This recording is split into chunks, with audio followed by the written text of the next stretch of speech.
இன்னைக்கு தான் வந்து பாண்டிச்சேரியில் வந்து அந்த பொதுக்கூட்டம் வந்து ரெடி பண்ணியிருக்காங்க. இன்னைக்கு தான் வந்து பொதுக்கூட்டம் வந்து நடக்க போகுது. இன்னைக்கு காலையில் வந்து ஒரு நியூஸ் பார்த்தேன். அதில் வந்து ஒரு மர்ம நபர் வந்து ஒரு துப்பாக்கி வந்து கரெக்டாக பேண்ட் பாக்கெட்டில் வச்சுட்டு உள்ள என்ட்ரி ஆகிற மாதிரி அவரை பிடிச்சிட்டாங்க. போலீஸ்காரங்க பிடிச்சிட்டு யார் என்னன்னு விசாரிச்சுக்கிட்டு இருக்காங்க.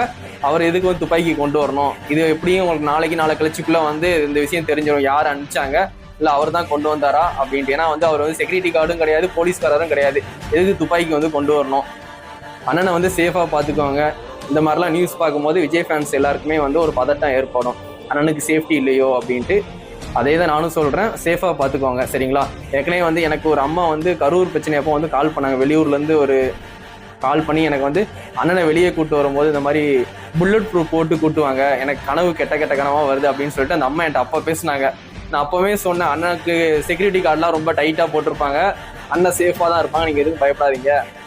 ஆனால் தளபதி மொபைல்ஸ் கடை வச்சதுனால அண்ணனுக்கு நான் ரொம்ப க்ளோஸ்ன்னு நினச்சிட்டு நிறைய பேர் வந்து என்கிட்ட சில விஷயத்த சொல்லுவாங்க, அண்ணனை இப்படி பார்த்துக்கோங்க அப்படி பார்த்துக்கோங்க, வெளியே வரும்போது புல்லட் ப்ரூஃபோட கூட்டுவாங்க அப்படின்ட்டு சொல்லும் போது நான் அந்தளவுக்குலாம் க்ளோஸ்லாம் கிடையாது, நான் அண்ணன் பேரில் கடை தான் வச்சிருக்கேன்.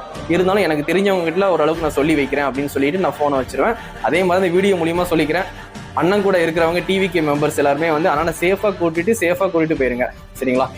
எங்கே மீட்டிங் வந்தாலும் அண்ணனை ரொம்ப சேஃபாக பார்த்துக்கோங்க. அண்ணனுக்கு வந்து சேஃப்டி இல்லை, அது எல்லாருக்குமே தெரியும். ஏன்னா வந்து அண்ணனை சுற்றி எதிரிங்க ரொம்ப அதிகமாக இருக்காங்க, அது உங்களுக்கே தெரியும் யார் எதிரி சொல்கிறேன்ட்டு. சேஃபாக கூட்டிகிட்டு சேஃபாக போங்க, அண்ணனை சேஃபாக பார்த்துக்கோங்க.